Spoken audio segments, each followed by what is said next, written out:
City न्यूजने उपस्थित केलेल्या अमरावतीतील अग्निसुरक्षेच्या गंभीर प्रश्नाचा मोठा इम्पॅक्ट आता दिसून आला आहे। शहरातील गर्दीच्या इमारतींमधील फायर सेफ्टीबाबत सातत्याने आवाज उठवल्यानंतर आता अमरावती महानगरपालिका ऍक्शन मोडमध्ये आली आहे। महापौरांच्या अध्यक्षतेखाली महत्त्वपूर्ण बैठक पार पडली असून शहरातील सर्व गर्दीच्या इमारतींचे सर्वेक्षण करण्याचे आदेश देण्यात आले आहे।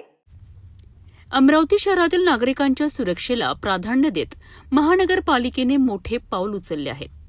महापौर श्रीचंद तेजवाणी यांच्या अध्यक्षतेखाली झालेल्या बैठकीत शहरातील शाळा, महाविद्यालय, खासगी coaching classes, hospitals, mall, hotel, बाजारपेठा, मंगल कार्यालय आणि इतर गर्दीच्या इमारतींमधील अग्निसुरक्षेचा सखोल आढावा घेण्यात आला। प्रत्येक इमारतीत अग्निशमक यंत्रणा कार्यरत आहे का? आपत्कालीन बाहेर पडण्याचे मार्ग उपलब्ध आहेत का? फायर एनओसी घेतले आहे का? अग्निशमक यंत्रांची नियमित तपासणी केली जात आहे का? याची प्रत्यक्ष पाहणी करण्याचे आदेश देण्यात आले आहेत।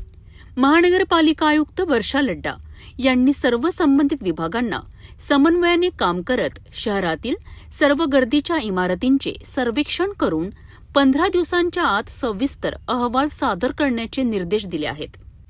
यासोबतच शहराकरिता स्वतंत्र स्टँडर्ड ऑपरेटिंग प्रोसिजर म्हणजेच एसओपी तयार करण्यात येणार असून यामध्ये अग्निसुरक्षेची किमान मानके, मॉक ड्रिल, आपत्कालीन स्थलांतर, अधिकाऱ्यांच्या जबाबदाऱ्या आणि नियमित तपासणीची स्पष्ट कार्यपद्धती निश्चित केली जाणार आहे।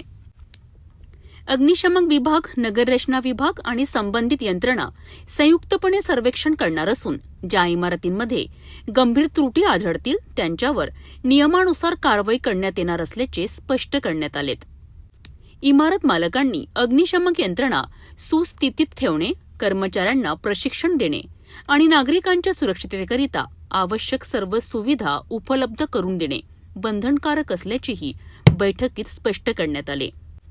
एकूणच सिटी न्यूजने उपस्थित केलेल्या मुद्द्यांची गंभीर दखल घेत प्रशासन आता प्रत्यक्ष ऍक्शन मोडमध्ये आले असून शहरातील अग्निसुरक्षा अधिक मजबूत करण्याकरिता मोठी मोहीम सुरू झाली आहे। अमरावतीतील प्रत्येक नागरिकाच्या सुरक्षेशी संबंधित हा अत्यंत महत्त्वाचा निर्णय मानला जात आहे। आता सर्वांच्या नजरा असतील त्या 15 दिवसात सादर होणाऱ्या सर्वेक्षण अहवालाकडे आणि त्यानंतर होणाऱ्या कारवाईकडे।